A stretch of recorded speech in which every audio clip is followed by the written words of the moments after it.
Shalom semuanya, senang kembali dalam program Deep Talk with Pase. Kita bisa melanjutkan materi kita di dalam Tadarusan Alkitab. Dan sebelum kita lanjutkan pembahasan Amsal 11, kita tunduk kepala, kita doa. Bapak yang baik, terima kasih buat segalanya. Kami boleh kembali dalam Tadarusan Alkitab kami ini mau belajar kebenaran-Mu.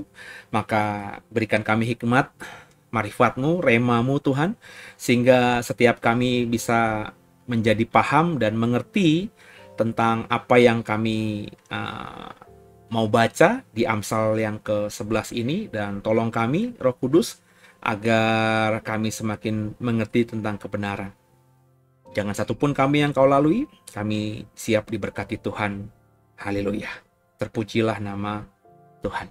Mari Bapak Ibu, kita sama-sama siapkan hati kita buka Amsal yang ke-11 ya. Ya, Amsal yang ke-11 kita akan baca dari ayat yang pertama. Neraca serong adalah kekejian bagi Tuhan, tapi Ia berkenan akan batu timbangan yang tepat.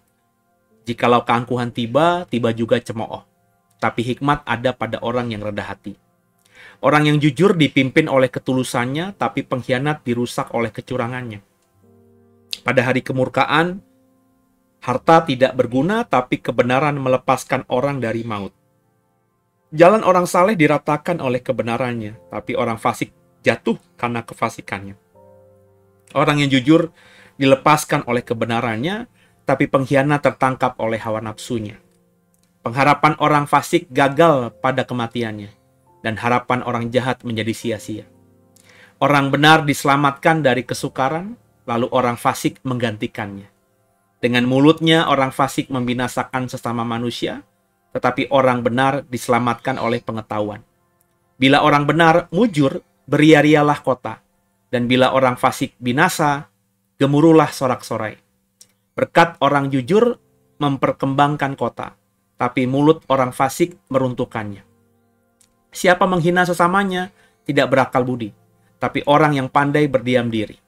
Siapa mengumpat, membuka rahasia, tapi siapa yang setia menutupi perkara. Jikalau tidak ada pimpinan, jatuhlah bangsa, tapi jikalau penasihat banyak, keselamatan ada. Sangat malanglah orang yang menanggung orang lain, tapi siapa membenci pertanggungan, amanlah ia. Perempuan yang baik hati beroleh hormat, sedangkan seorang penindas beroleh kekayaan.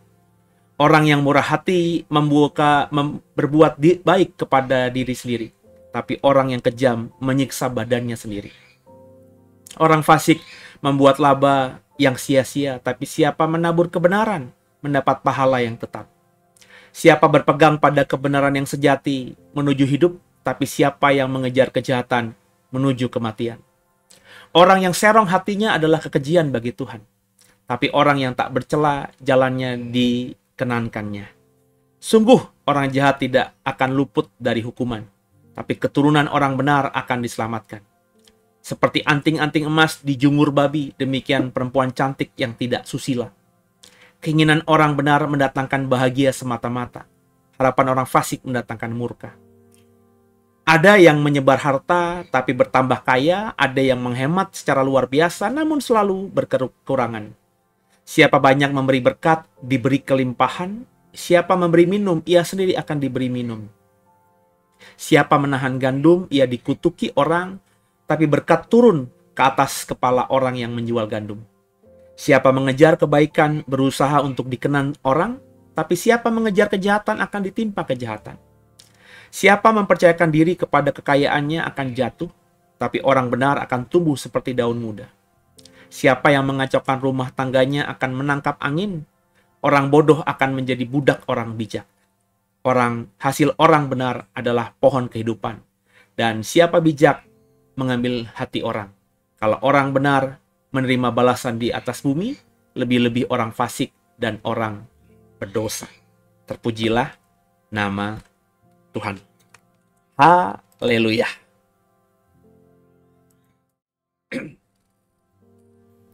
Ya, dari pembacaan kita tadi Bapak Ibu, apa yang Bapak Ibu bisa dapatkan? Ya tentu kalau ditanya begitu banyak ya, karena seperti Amsal 10 yang kemarin kita bahas, ini kan Amsal 11 juga bicara mengenai amsal-amsalnya Salomo, perkataan-perkataan hikmatnya Salomo. Jadi kalau mau dikupas satu persatu, setiap ayat ini kan perkataan hikmat. Ya, ini ada 30-an ayat ya, berarti harus ada pembahasan 30 kata-kata hikmatnya Salomo. Yang satu kata hikmat saja itu bisa dalamnya luar biasa kalau kita mau ambil waktu sejenak untuk menggumulinya. Jadi seperti yang episode kemarin, tadarusan yang kemarin, saya coba membagikan aja ya kata-kata hikmat yang paling saya membekas gitu ya. Kalau tidak salah tadi ada kalimat yang mirip dengan apa yang selama ini kita imani, yang Yesus ajarkan. Apa yang kau tabur, itu yang kau tuai. Kalimatnya di dalam Amsal 11 ini ayat 24 ya. Ada yang menyebar harta tapi bertambah kaya, ada yang menghemat luar biasa namun selalu berkekurangan. Jadi kaya dan miskin ini bukan bicara soal menghemat atau mengirit atau menabung. Jadi menabung pangkal kaya itu sebenarnya tidak alkitabiah kalau ngomongin begitu. Ya. Dan sebenarnya juga dalam realita kehidupan sehari-hari, menabung itu tidak membuat kita kaya, Bapak Ibu. Ya, karena Bapak Ibu menabungnya di mana gitu. Ya, menabung di bank saja ya, itu bunga yang kita dapatkan itu tidak sepadan dengan inflasi yang terjadi. Ya. Kecil sekali, bahkan nyaris mungkin tidak dapat. Uang kita tidak berkembang kalau boleh jujur kita nabung di bank. Jadi nabung di bank itu menurut saya cuma keamanan saja. Kita nitip aman di bank, tapi juga sering kita baca nabung di bank juga bisa hilang uangnya kan. Jadi menurut saya kita memang masih butuh bank kalau menurut saya ya untuk menyimpan uang kita, dan juga mungkin supaya kita gampang mencairkannya, cash flow-nya atau mencairkannya itu liquidnya lebih baik lah daripada misalnya kita menabung dalam bentuk barang-barang tertentu kan butuh waktu ya. Taruhlah mobil untuk kita bisa cairkan, meski bisa, tapi kan butuh waktu. Tapi kalau di bank kita tinggal tarik di ATM aja uang bisa cair. Paling itu keuntungannya. Apalagi kalau kita nabung di rumah ya semakin nggak ada keuntungannya, bisa hilang. Ya. Berapa banyak kita dapat informasi ada orang yang masih sangat tradisional, misalnya ada beberapa berita kemarin mereka ada keluarga suami istri rindu sekali ingin umroh gitu ya.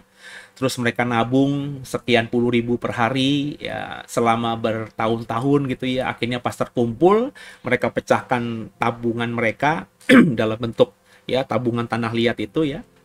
Dipecahkan gitu, ternyata sudah ada yang dimakan ngengat ya kan. Ada yang dimakan rayap uangnya itu, jadi tinggal sebagian. Untungnya masih bisa ditukarkan. Jadi kalau di BI itu kalau uang rusak masih ada setengahnya lebih, 50% lebih masih bisa ditukarkan. Tapi kalau di bawah 50% itu tidak bisa ditukarkan. Iya kalau ngengatnya makannya cuma 40%. Tapi kalau makannya 60% uangnya hilang. Jadi memang saya sudah sependapat dari dulu, menabung itu bukan pangkal kaya. Yang benar itu Bapak Ibu berinvestasi. Ya tentu di situ ada resikonya ya. Uang bisa hilang juga kalau investasinya bisa salah atau kalah gitu ya. Tapi kalau dengan investasi ya uang bisa berkembang memang. Jadi bukan menghemat itu bisa kaya, enggak gitu ya.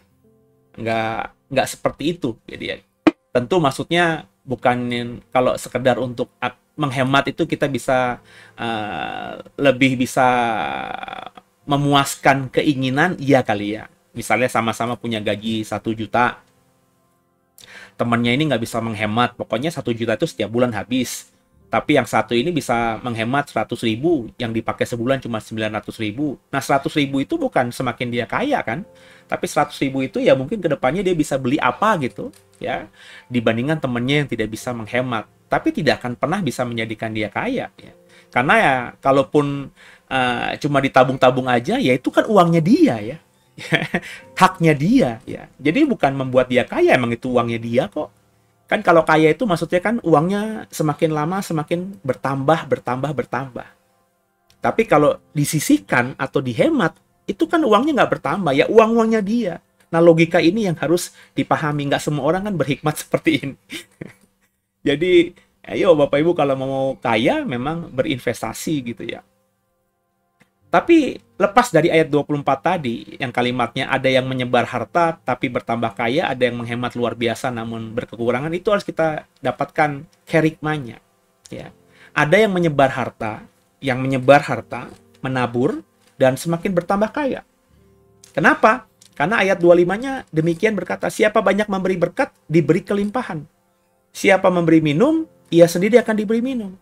Siapa menahan gandum, ia dikutuki orang, tapi berkat turun di atas kepala orang yang menjual gandum. Jadi emang hukum tabur tuai ini bukan cuma apa yang tertulis di perjanjian baru, tapi di perjanjian lama meskipun dengan kalimat yang berbeda sudah diajarkan.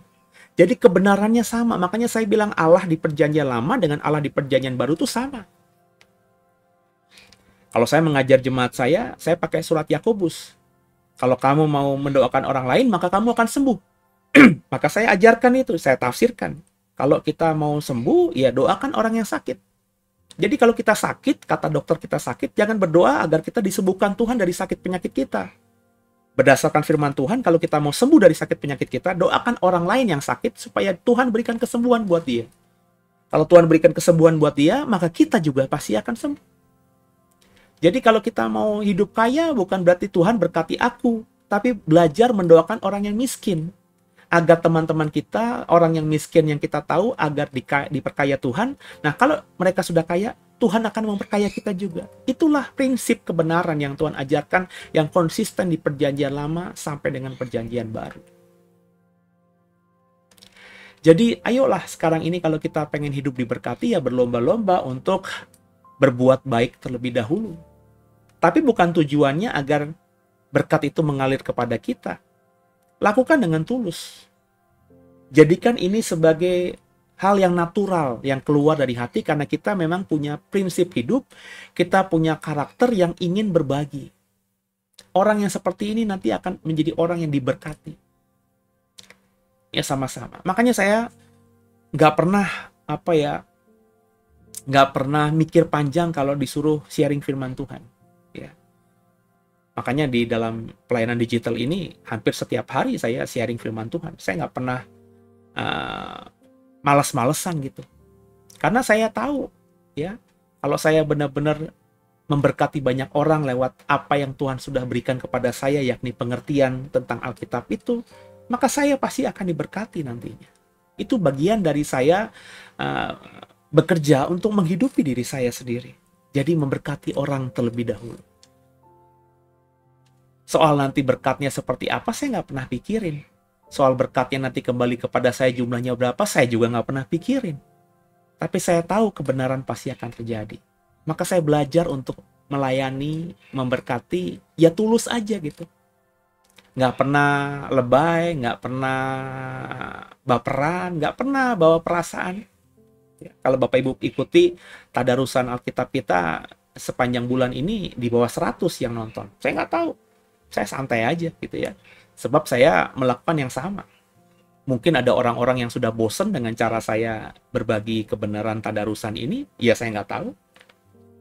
Atau ada orang yang semakin hari memang semakin males ikuti program-program seperti ini. Ya silakan aja gitu kan ya. Ya, saya tidak tergoda untuk membuat KKR atau berkhotbah tentang berkat-berkat dalam bentuk materi ya. Saya nggak tergoda untuk itu. Kenapa? Karena itu sudah banyak yang mengerjakannya.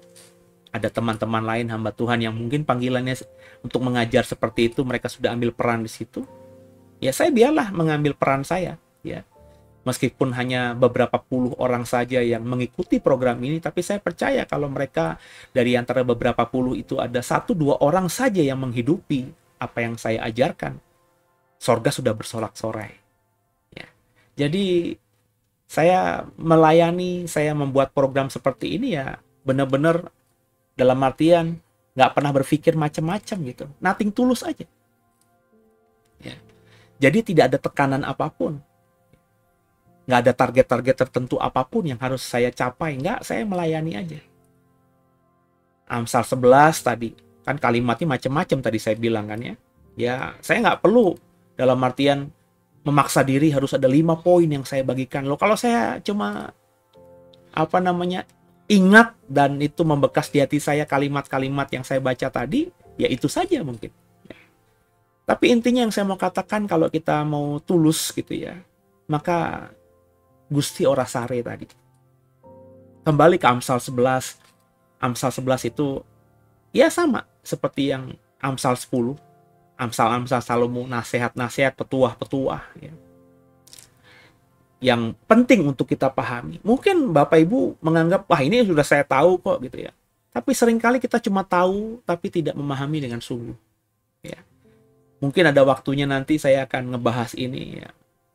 Sebab kalau semuanya sudah saya tafsirkan ya, semua doktrin, semua pengajaran Alkitab sudah saya bagikan ya secara sistematis, mungkin someday nanti saya tergoda ya, tergantung Roh Kudus ya yang nanti akan berperan itu ya, tergoda untuk mengkhotbahkan seri Amsal ini, setiap kata, setiap kalimatnya mungkin. Wah itu mungkin panjang lebar juga ya.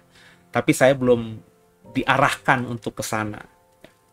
Tapi bagi saya ini kalimat-kalimat yang luar biasa kalau di dalamnya. Jadi ada kalimat di ayat 8 tuh. Orang benar diselamatkan dari kesukaran, lalu orang fasik menggantikannya. Jadi orang benar, orang yang mempertahankan hidup dengan kebenaran. Jadi dia punya prinsip dari kebenaran, sehingga dia memang hidupnya itu berusaha untuk melakukan semua yang Tuhan perintahkan.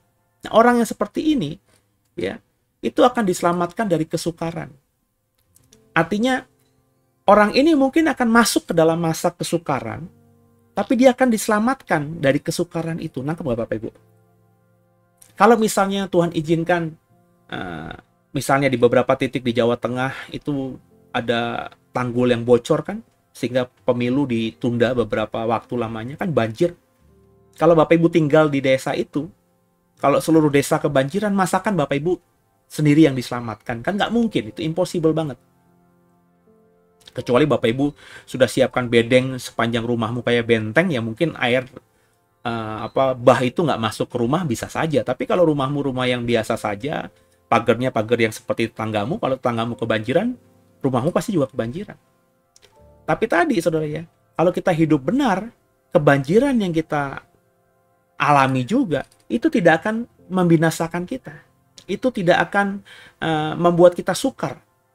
Sebab kalau kita hidup benar, pasti nanti ada jalan saja dari Tuhan yang Tuhan buka buat kita, sehingga kita bisa diselamatkan. Bisa mendapatkan berkat di dalam bencana itu. Nah inilah yang harus mulai kita kerjakan. Jadi orang benar. Kalau orang benar ketika mengalami kesusahan, maka orang yang tahu kita benar pasti akan nolong kita. Kan logikanya gitu aja. Ada dua tetangga, satu jahat, satu benar, orang baik. Dua-duanya mengalami bencana. Saya yakin seluruh penduduk sekitarnya pasti akan lebih menolong orang yang benar daripada orang yang jahat itu. Benar nggak saudara? Pasti. Karena orang yang baik, orang yang benar itu membekas. Ya. Gajah meninggalkan gading, harimau meninggalkan belang, manusia meninggalkan budi kan. Perbuatan baik kita itu terekam ya. Saya ya mungkin nama sudah sedikit lupa gitu ya, tapi orang-orang yang pernah menolong saya nggak mungkin saya lupa. Ya, kalau masih temenan di Facebook ya, di WhatsApp, mungkin namanya masih saya ingat, tapi kalau tidak saya kenal, ya, tidak saya simpan itu, tapi pasti masih ingat. Ya, saya masih ingat teman-teman SD saya yang pernah nolong saya.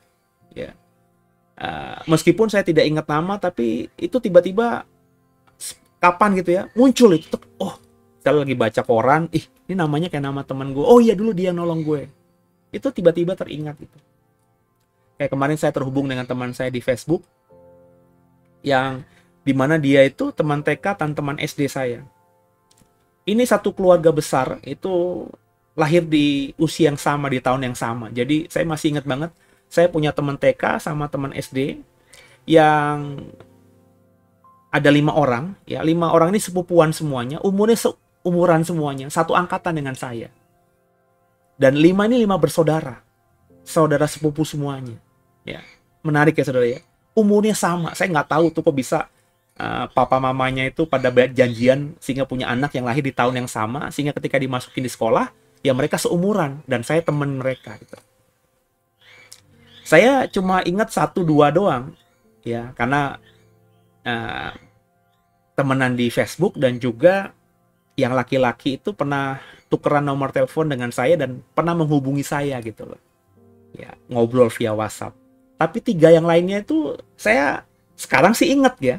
Tapi itu tidak pernah teringat di pikiran kalau tidak sedang memikirkan. Tiba-tiba kemarin itu lihat temen 5 dari 1 orang yang teman saya itu ya, di Facebook, dan dia sharing foto masa kecilnya.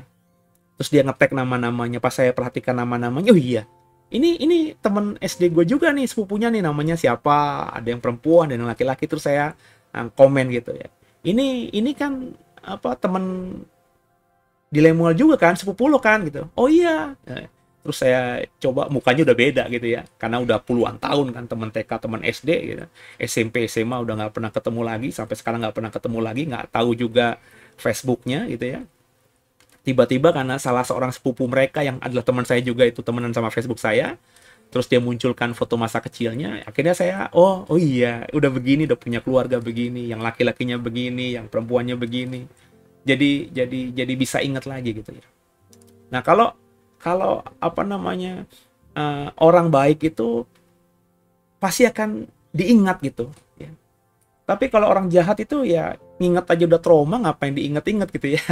Daripada bikin diri nggak nyaman, ya mendingan dilupakan saja kan begitu. Nah, ini salah satu hal yang mungkin akan akhirnya menjadi jawaban kenapa orang yang baik itu ketika dalam kesusahan akan selamat gitu.